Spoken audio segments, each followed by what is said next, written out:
"Don't stop!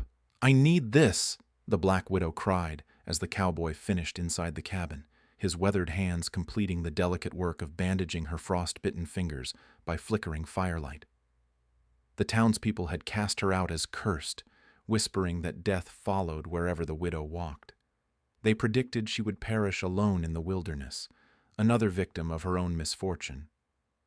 But the gruff mountain hermit who pulled her from the snow carries secrets that could reshape her fate entirely. Hidden within his crude shelter lies evidence of a conspiracy that reaches far beyond her dead husband's murder, proof that could destroy the territory's most powerful men, or see them both buried in unmarked graves. The hermit's true identity holds the key to either their salvation or their doom. But using it means exposing themselves to enemies who have already killed to protect their secrets. Will they stay hidden and alive, or emerge from the mountains to face the truth that could either vindicate them or ensure their destruction?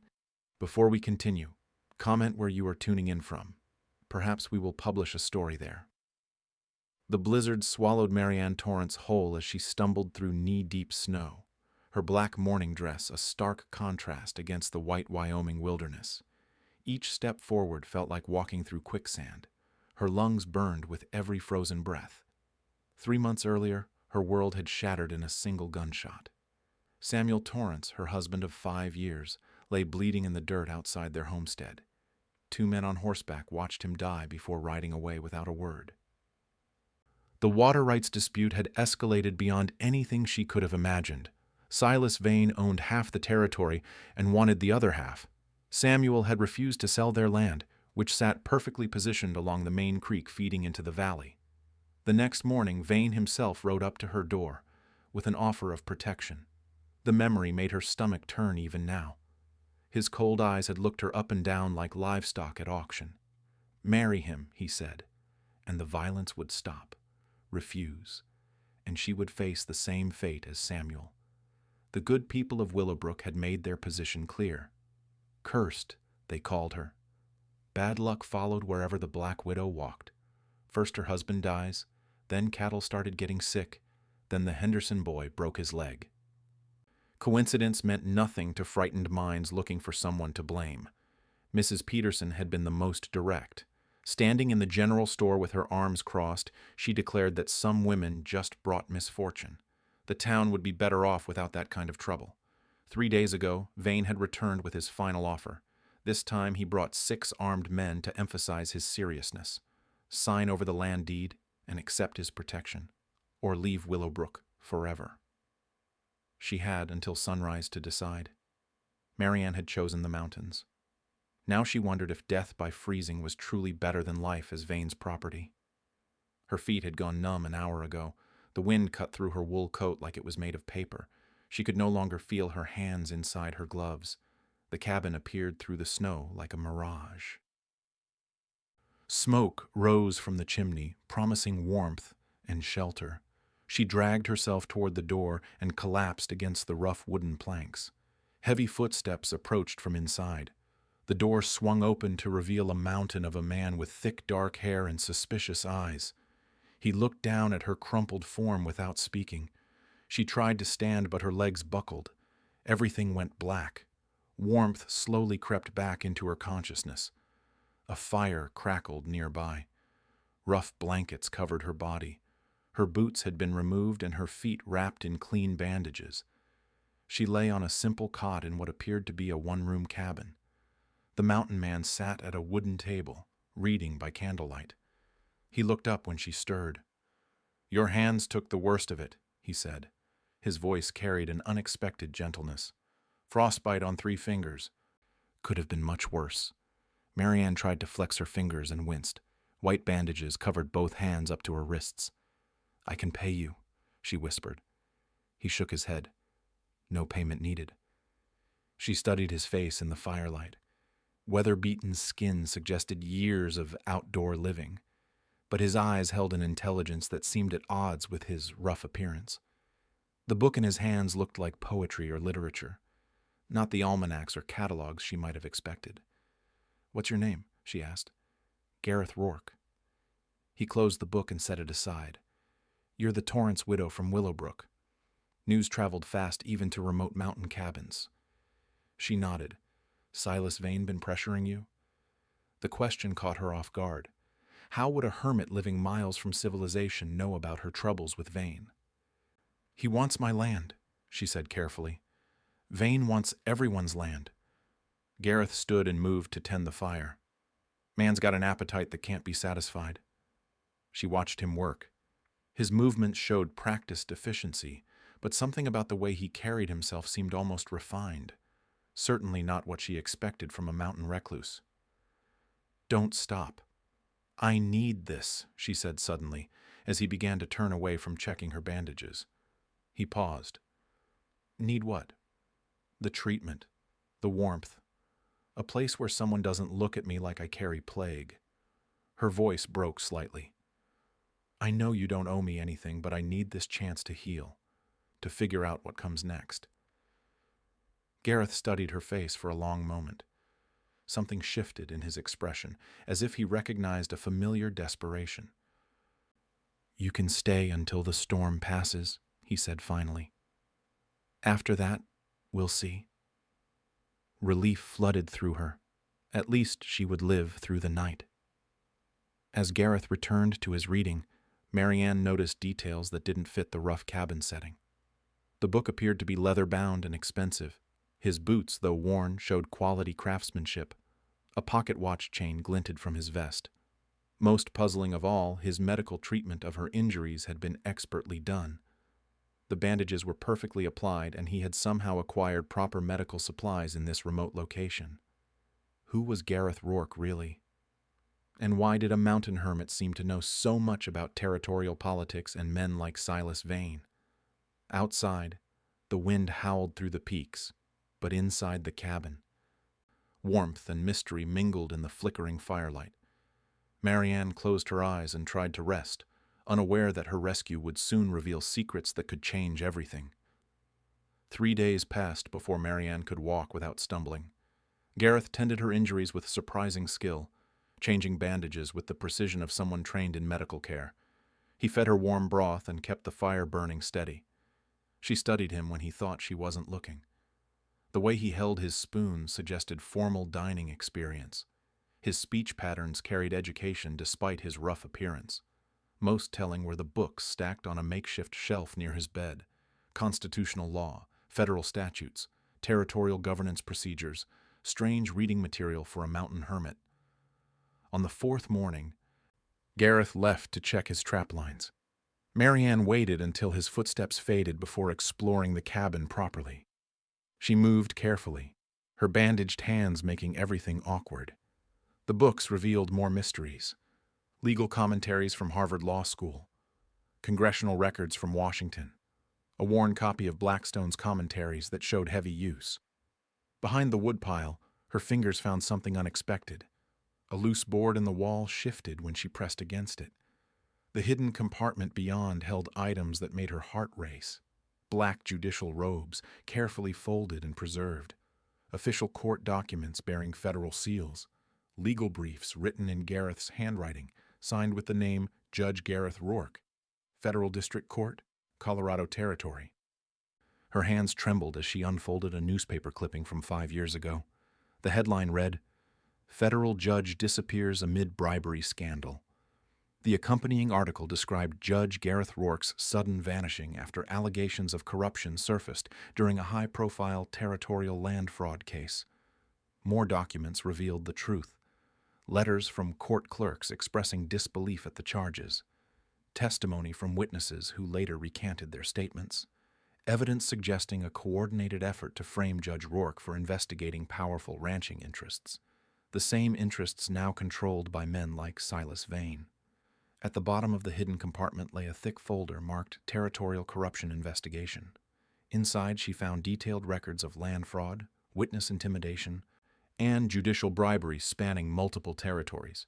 Names, dates, financial records, all meticulously documented. Silas Vane appeared on dozens of pages. Footsteps approached the cabin.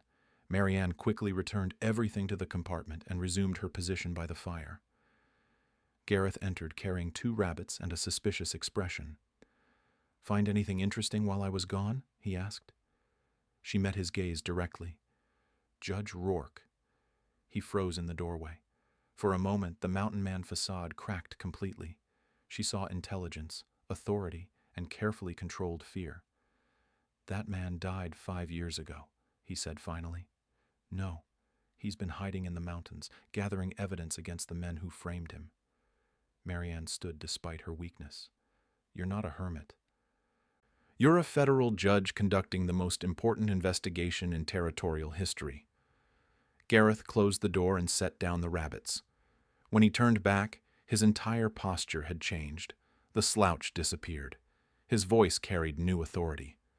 You shouldn't have looked. Those documents could destroy Vane completely. Every corrupt official in the territory. Her excitement grew as the implications became clear. You have enough evidence to bring down the entire system. Evidence is worthless if you're dead. Gareth moved to the hidden compartment and began gathering the documents. I was investigating a land fraud case in Colorado when powerful men decided I was asking too many questions. They planted fake evidence in my chambers, bribed witnesses to testify against me. Turned my own colleagues against me. She remembered the newspaper article. But you disappeared before the trial, because I knew they'd never let me present a defense. Men like Vane don't win through legal arguments. They win by eliminating threats. He held up a folder thick with evidence. 5 years I've been gathering proof of their crimes. Multiple territories, dozens of officials, millions in stolen land. Then why haven't you presented it? To whom? His laugh carried bitter frustration. Half the territorial officials are compromised. The other half are too frightened to act. Present evidence in the wrong court and it disappears along with the person who brought it. Marianne felt pieces clicking together in her mind. The Colorado case. What was it about? Ranch owners forging federal land grants. Using fake documents to claim homesteader property. Murdering families who refused to sell. His expression hardened. Sound familiar? Everything made sense now. Vane's confidence. His certainty that no one would challenge him. The way local law enforcement looked the other way. Samuel wasn't the first, she whispered. Your husband was the latest in a long line. Vane has perfected the system.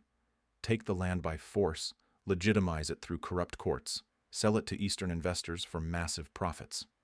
Gareth gestured to his evidence files. I have documentation of at least 30 families murdered or driven off their property. But you're a federal judge. Your authority supersedes territorial courts. A federal judge who supposedly took bribes and fled justice. Even if I revealed myself, who would believe the evidence came from legitimate investigation rather than revenge forgery? Marianne studied the man before her. Gone was the simple mountain hermit. In his place stood someone with the bearing of true authority, someone accustomed to making decisions that affected hundreds of lives. What if you weren't alone? She asked. What if you had a credible witness, someone with standing in the community? Like a widow everyone thinks is cursed. Like a woman whose husband was murdered for standing up to corruption, someone with nothing left to lose and everything to gain from seeing justice done. She stepped closer. You need legitimacy. I need justice for Samuel. We both need Vane destroyed. Gareth looked at her for a long moment. She saw him weighing options, calculating risks, considering possibilities he had dismissed as impossible. It would be dangerous beyond anything you've faced. More dangerous than freezing to death in a blizzard? More dangerous than becoming Vane's property? She gestured toward his evidence files. You have the proof. I have the motivation. Together we have what neither possesses alone. A chance. A chance to make them pay for every family they've destroyed. Planning required precision. Gareth spread his evidence files across the wooden table like a general preparing for battle. 5 years of meticulous investigation laid bare the scope of territorial corruption. Marianne proved surprisingly adept at organizing the complex web of crimes. Her mind worked through connections with startling clarity, grouping related cases and identifying patterns Gareth had missed. She possessed a strategic intelligence he hadn't expected from a homesteader's wife. "You managed Samuel's business affairs," he observed, watching her create detailed charts of corrupt officials. "Samuel handled the farming. I handled everything else." She arranged witness statements into chronological order. Contracts, negotiations, legal documents. I know how systems work. Her organizational skills became clear as she transformed his scattered evidence into a coherent legal case. Back in Illinois, she had negotiated grain contracts worth thousands of dollars, managed seasonal workers, and handled complex shipping arrangements. Samuel's quiet wife had been the business brain behind their operation. They established a careful routine. Mornings were spent cataloging evidence and preparing legal documents. Afternoons brought the dangerous work of gathering new testimony from Vane's victims. Marianne proved invaluable for this phase. A grieving widow could visit displaced families without arousing suspicion. She brought food and comfort to homesteaders driven from their land, slowly building trust before asking about their experiences. The Henderson family had lost their farm 3 months before Samuel's death.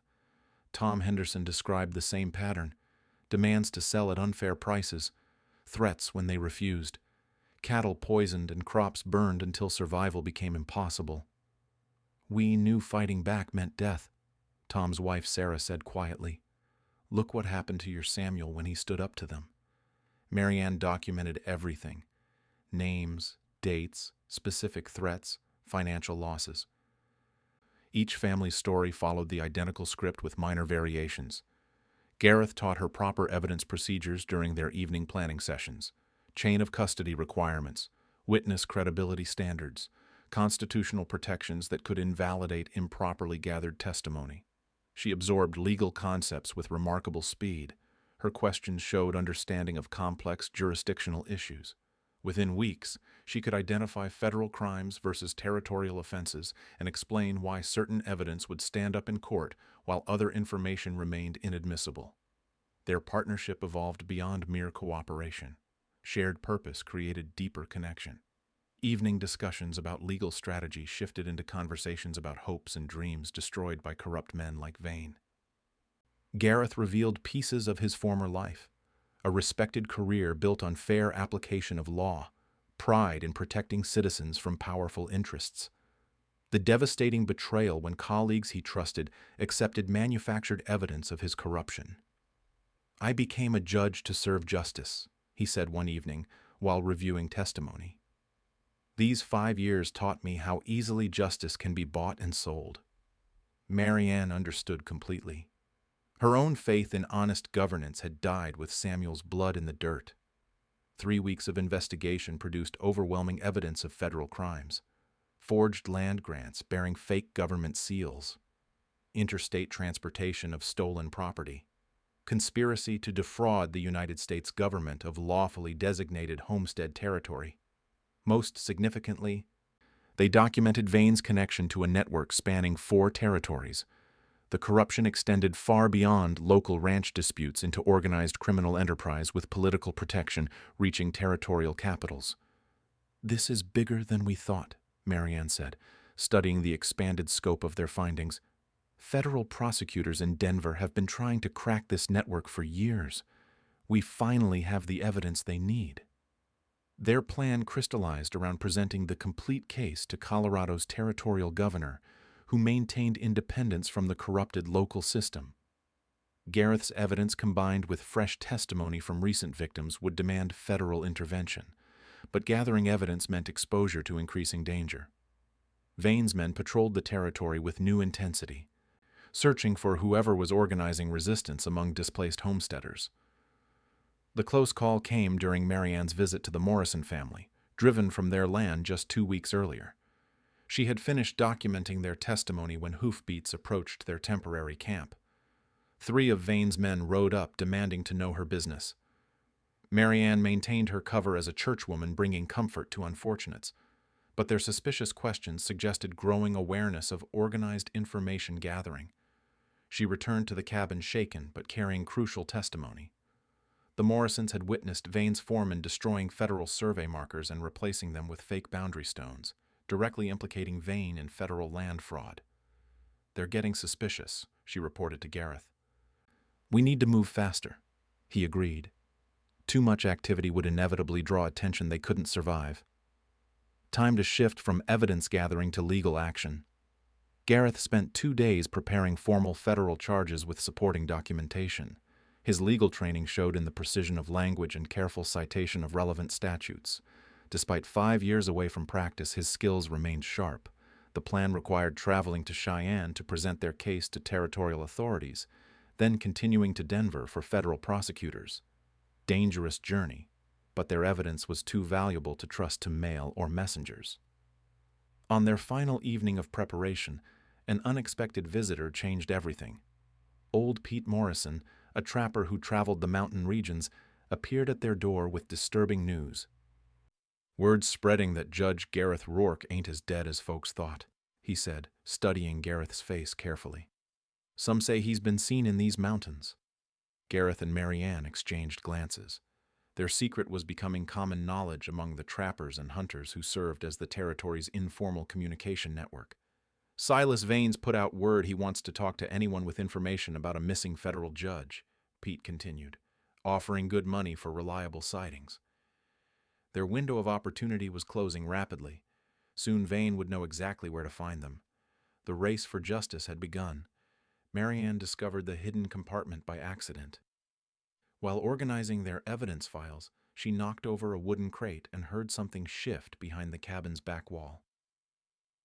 Her fingers found a loose board that revealed a second hiding place Gareth hadn't mentioned. Inside lay a leather satchel filled with Samuel's personal papers, documents she thought had been destroyed when Vane's men ransacked their homestead. Her hands trembled as she recognized Samuel's careful handwriting on business correspondence. The first letter made her blood run cold. "Dear partner," it began, addressed to S. Vane of Wyoming Territory. The date showed it was written 2 months before Samuel's death. She read with growing horror as the truth emerged from Samuel's own words. Silas Vane hadn't been a stranger who coveted their land. He had been Samuel's business partner for over 3 years. Their Illinois grain operation had been a front for laundering money from Western land fraud. Samuel had handled the legitimate business while Vane funneled stolen profits through their accounts, creating paper trails that made illegal gains appear to be honest agricultural income. More letters revealed the scope of their partnership. Hundreds of thousands of dollars had flowed through Samuel's books, all of it proceeds from murdered homesteaders and stolen land. The respectable grain merchant she had married was deeply complicit in the territorial corruption they were now fighting. But the final letters told a different story. Samuel had discovered the true source of Vane's investments: families murdered for their property, children orphaned when parents refused to sell, entire communities destroyed to feed Vane's greed. "I cannot continue this partnership," Samuel wrote in his last letter to Vane. "The money comes from innocent blood. I am closing our accounts and traveling west to make things right." Samuel hadn't come to Wyoming to start a new life. He had come to confront Vane and demand an end to the killing. The water rights dispute that allegedly caused his death had been manufactured cover for a planned assassination. Vane had killed Samuel to protect a criminal empire that stretched across multiple territories and generated millions in stolen wealth.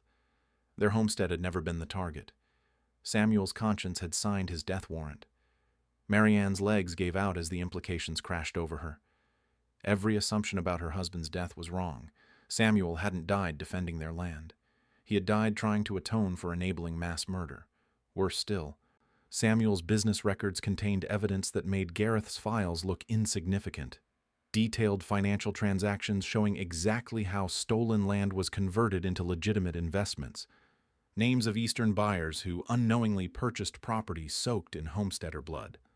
Political figures who had received payments in exchange for legal protection. The scope was breathtaking. Vane's operation had corrupted officials in 4 territories and reached into Congress itself. The network generated enough wealth to buy judges, governors, and federal appointees. Footsteps approached the cabin. Marianne quickly gathered Samuel's papers and confronted the horrible truth that she had been living off blood money for years. Every comfortable meal, every nice dress, Every small luxury had been purchased with proceeds from murdered families. Gareth entered to find her sitting on the floor, surrounded by damning documents. "Where did you find those?" he asked. "Hidden compartment. Samuel's papers." She looked up at him with haunted eyes. "I was married to a money launderer." Gareth knelt beside her and examined the correspondence. His expression grew increasingly grim as he read. "This changes everything," he said finally. "Samuel enabled the murder of dozens of families, including his own." Her voice carried bitter irony. "He created the system that killed him, but he also tried to stop it." Gareth held up the final letters. "These show clear evidence of Vane's criminal conspiracy. Your husband's financial records could destroy the entire network." She stared at the papers scattered around them. "You mean Samuel's guilt becomes our weapon? His redemption becomes your vindication?" Gareth began organizing the new evidence. "This proves your husband's murder was planned assassination, not random violence. It also provides financial documentation that my investigation was missing." The strategic implications became clear as they studied Samuel's meticulous records together. He had documented every transaction, every transfer, every payment that flowed through their legitimate business to hide Vane's criminal proceeds. Names that appeared in Gareth's corruption files were confirmed in Samuel's financial records. Dates of suspicious land transfers matched payments through the grain business. The two separate investigations had documented the same criminal network from different angles. "We have everything now," Marianne realized. "Your evidence of the crimes, Samuel's records of the money, testimony from the victims. Enough to bring federal charges that could reach Washington." Gareth's excitement was tempered by new concern. "But this also makes you infinitely more dangerous to Vane." She understood immediately. As long as she was just another dispossessed widow, Vane could afford to let her live in exile. But as the keeper of Samuel's financial records, she possessed evidence that could destroy powerful men far beyond territorial boundaries. "He's been planning to kill me from the beginning," she said quietly. "The marriage offer was never genuine." He needed to get close enough to find and destroy Samuel's records. Gareth studied the correspondence again. "He's been searching for these papers since the day Samuel died. Then he knows I have them. He suspects, but he doesn't know Samuel hid them here." Gareth moved to secure the cabin door. "We need to leave immediately. Tonight." Marianne gathered the evidence with new urgency. The race for justice had become a fight for survival against an enemy who commanded resources across multiple territories. Samuel's legacy of guilt had become their path to redemption, but only if they could stay alive long enough to present the truth. They left the cabin before dawn, carrying their evidence in waterproof saddlebags. Gareth led them along hunting trails that avoided the main roads where Vane's patrols operated. The plan was simple: reach the telegraph office in Cedar Ridge and send their evidence to federal authorities in Denver. Marianne rode Samuel's old mare while Gareth guided them through terrain only trappers and hunters knew. The mountain paths were treacherous but invisible to anyone tracking from the valley below. 2 hours into their journey, Gareth pulled up short. Fresh hoofprints crossed the trail ahead, too many horses moving with purpose rather than wandering. Vane's men had anticipated their route. They backtracked carefully and took a longer path through rocky terrain that would hide their tracks. The delay cost precious time but kept them ahead of the search parties combing the mountains. At midday they reached an overlook that revealed Cedar Ridge in the distance. Black smoke rose from where the telegraph office should have been. Even from miles away, they could see armed riders patrolling the town's single street. "He's cut off our communications," Gareth observed grimly. Marianne studied the scene below. "Not all of them. The general store has a back room where Mrs. Chen keeps unofficial mail for travelers, if we could reach her without being seen. Too dangerous. 6 of Vane's men are down there." But Marianne was already formulating a plan. What if they were busy chasing someone else? She explained her strategy while Gareth shook his head at the risks involved. Create a diversion on the town's east side while she slipped in from the west to reach Mrs. Chen. Simple in concept, potentially fatal in execution. "You're not trained for this kind of operation," Gareth protested. I'm trained to think strategically and solve problems. This is just another kind of business negotiation. She checked the evidence packets one more time. Sometimes you have to risk everything to save everything. They separated at the ridge.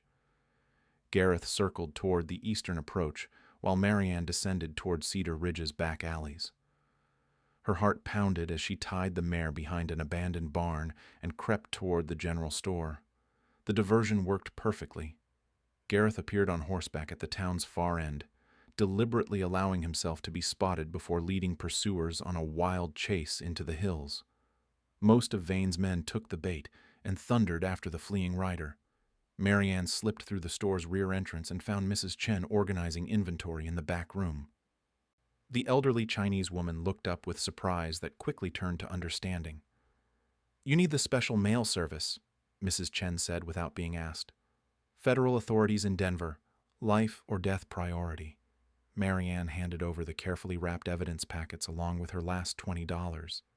Mrs. Chen examined the packages and nodded. "My nephew leaves for Denver tonight. These will reach the territorial capital tomorrow."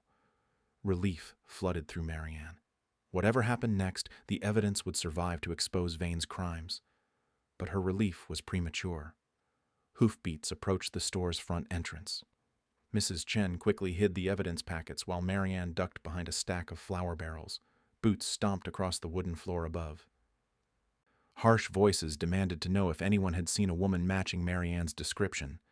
Mrs. Chen's calm responses gave no hint of the fugitive hiding below. The searchers moved on after several tense minutes.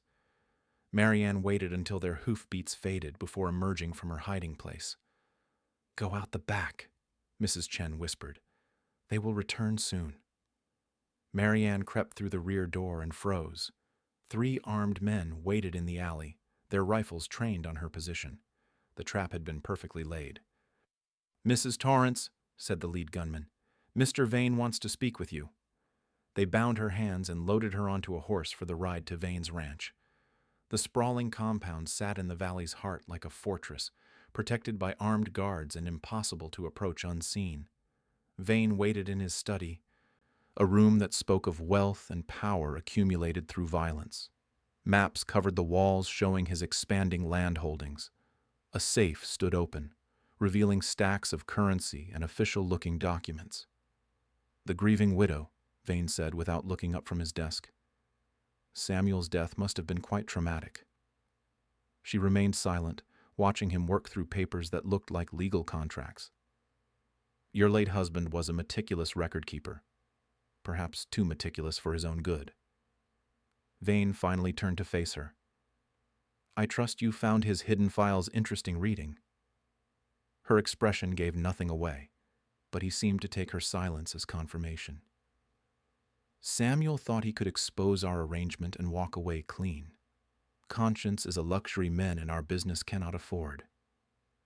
Vane moved closer, studying her face. "The question now is what to do with his accomplice. I was never part of Samuel's business. You lived off the proceeds for 3 years. That makes you an accessory to conspiracy." He returned to his desk and withdrew a document. "Fortunately, I have a solution that benefits everyone." The paper was a confession stating that Samuel had forced her participation in money laundering through threats and violence. Signing would clear her of criminal liability while placing all blame on her dead husband. "Sign this, and you can start fresh somewhere far from Wyoming. Refuse, and you face federal charges as Samuel's criminal partner." Marianne read the document carefully. It would destroy Samuel's reputation but save her life, the easy path to freedom and safety. "Where do I sign?" she asked. Vane smiled and offered her a pen. But as she leaned over the desk, her bound hands knocked over an inkwell. Black liquid spread across the confession, rendering it unreadable. "How clumsy of me," she said. Vane's expression hardened as he realized the accident was deliberate. Outside, gunfire erupted in the compound yard. Federal marshals surrounded the ranch. The federal marshals moved with military precision through Vane's compound. Marshal Thomas Bradley led the operation, his badge gleaming as he kicked open the study door. Behind him stood Gareth, no longer disguised as a mountain hermit but wearing his proper judicial robes. "Silas Vane, you are under arrest for conspiracy, murder, and federal land fraud," Bradley announced. Vane's face went through several emotions before settling on cold calculation. "You have no jurisdiction here, Marshal. This is territorial business. Judge Rourke's federal investigation gives us all the jurisdiction we need." Bradley gestured for his men to secure the room. "We have been coordinating this operation for 2 weeks." Marianne stared at Gareth in shock. The revelation that he had secretly contacted federal authorities weeks earlier changed everything she thought she knew about their desperate situation. "The evidence you sent to Denver confirmed what we already suspected," Gareth explained. "Judge Bradley and his team have been building a parallel case against Vane's network for months." Vane lunged toward his safe, but Marshal Bradley's men restrained him before he could reach whatever weapon or documents he sought. The safe's contents would provide additional evidence of his criminal empire. "Samuel's financial records were the final pieces we needed," Bradley continued. "Your husband documented transactions that connected territorial corruption to federal crimes spanning 4 states. The coordinated arrests extended far beyond Vane's ranch. Telegraph messages had gone out to federal marshals across the territory, targeting corrupt officials whose names appeared in Samuel's meticulous files. The entire network was falling simultaneously. Outside the study windows, Marianne could see Vane's hired gunmen surrendering to federal agents. No shots were fired. The operation had been planned to minimize violence and maximize legal evidence gathering. "How long have you been planning this?" she asked Gareth. "Since we found Samuel's papers. I sent coded messages to contacts in Denver while you were organizing the evidence." His expression carried apology for the deception. "I couldn't risk compromising the operation if we were captured." Vane's defiance crumbled as the scope of his defeat became clear. "You cannot prove anything. Those documents could be forgeries." "We have witness testimony from 37 families," Bradley replied. "Financial records spanning 5 years. Correspondence in your own handwriting. The case against you is overwhelming." The safe's contents revealed the final proof needed. Forged federal land grants bearing official seals, cash payments to territorial judges, detailed records of murdered homesteaders and their property transfers. Vane had kept evidence of his own crimes as insurance against his political partners. "Insurance files," Gareth observed, examining the documents. He documented everyone's corruption to prevent betrayal. The irony was perfect. Vane's paranoia about his criminal associates had created the evidence that would convict them all. 6 months later, Marianne stood in the rebuilt courthouse of Willowbrook, wearing a simple blue dress instead of mourning black. The federal trials had concluded with convictions across the territory. Vane himself faced life in federal prison, his empire completely dismantled. Gareth had been officially reinstated to the federal bench with a formal apology from the territorial government. The charges against him were dismissed as malicious prosecution by corrupt officials who were now serving prison sentences themselves. More importantly for Willowbrook, the displaced homesteaders had their land rights restored. Federal investigators had reversed fraudulent transfers and returned stolen property to its rightful owners. The community was rebuilding with honest governance and legitimate ownership. Marianne had been elected mayor by unanimous vote of grateful citizens. Her first official act was establishing a victim assistance fund using assets seized from Vane's criminal network. Families destroyed by the corruption would receive compensation for their losses. "The territorial capital wants to offer you a position as territorial administrator," Gareth mentioned as they reviewed the latest legal cases in her makeshift office. "My work is here," she replied without hesitation. "These people trusted me with leadership. I will not abandon them for political advancement." Her dedication to Willowbrook had transformed the town from a place of fear into a symbol of justice prevailing over corruption. Other communities sent delegations seeking advice on confronting their own problems with powerful ranching interests. The personal transformation was equally significant. The broken widow who had fled into the mountains had emerged as a confident leader, capable of challenging institutional corruption. Her strategic mind, revealed during their evidence gathering, now served legitimate governance instead of survival. Their evening routine had evolved from planning desperate legal strategies to reviewing legitimate court cases and municipal business. The mountain cabin remained their weekend retreat, but their primary home was in town, where their work continued. "Don't stop. I need this," Marianne said one evening as they worked late reviewing a complex property dispute. Gareth looked up from the legal briefs he was preparing. "Need what?" "This partnership. This work. The feeling that we are building something better instead of just surviving." She gestured toward the files covering their table. "For the first time since Samuel's death, I have purpose beyond mere existence. The territorial justice system needs complete reform. Years of work ahead." He smiled at the prospect, rather than viewing it as burden. "We have barely begun addressing the corruption we documented. Then we better keep working." Outside their window, Willowbrook's main street showed signs of prosperity returning. New businesses were opening. Families were building homes. Children played in streets that had once been patrolled by Vane's gunmen. Justice had prevailed through law and evidence rather than violence and revenge. Two broken people had found redemption by helping others reclaim their stolen lives. The work would continue for years, but the foundation was solid. Together they had transformed personal tragedy into community renewal, proving that truth and determination could overcome even the most entrenched corruption.